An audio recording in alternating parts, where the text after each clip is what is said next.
New Zealand ఇచ్చిన 301 పరుగుల లక్ష్యంతో బరిలోకి దిగిన భారత్కు ఓపెనర్లు శుభారంభం అందించలేకపోయారు. World number 1 batter Rohit Sharma 26 పరుగులకే అవుట్ అయ్యాడు.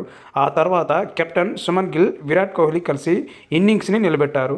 ఈ ఇద్దరు రెండో వికెట్కు 118 పరుగులు భాగస్వామ్యం నెలకొల్పారు. కెప్టెన్ గిల్ 71 బంతుల్లో 3 ఫోర్లు, 2 సిక్సర్లతో 56 పరుగులు చేసి ఆదిత్య అశోక్ బౌలింగ్లో దొరికిపోయాడు.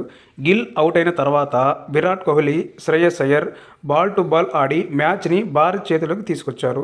సిడ్నీ వన్డే నుంచి ఫామ్లో ఉన్న విరాట్ కోహ్లీ అదే జోరును వడోదర వన్డేలోనూ కొనసాగించాడు. సెంచరీ కన్ఫర్మ్ అనుకున్న సమయంలో కైల్ జెమిసన్ బౌలింగ్లో స్ట్రైట్ 4కి ప్రయత్నించి అవుట్ అయ్యాడు. 91 బంతులు ఆడిన విరాట్ కోహ్లీ 8 ఫోర్లు, 1 సిక్స్తో 93 పరుగులు చేసి అవుట్ అయ్యాడు. Vice captain Shreyas Iyer half సెంచరీకి 1 పరుగు దూరంలో క్లీన్ బౌల్డ్ అయ్యాడు. 47 బంతులు ఆడిన అయ్యర్ 4 ఫోర్లు, 1 సిక్సర్తో 49 పరుగులు చేశాడు. రవీంద్ర జడేజా 5 బంతుల్లోనూ 4 పరుగులు చేసి ఇలా వచ్చి అలా అవుట్ అయ్యాడు.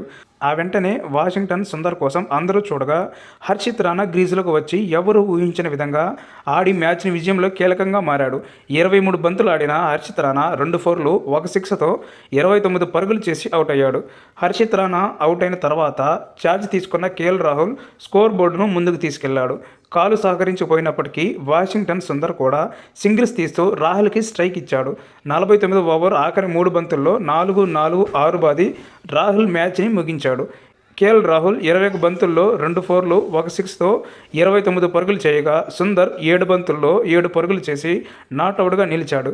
దాంతో టీమిండియా 49 ఓవర్లోనే 301 పరుగుల లక్ష్యాన్ని ఛేదించి విజయం సాధించింది.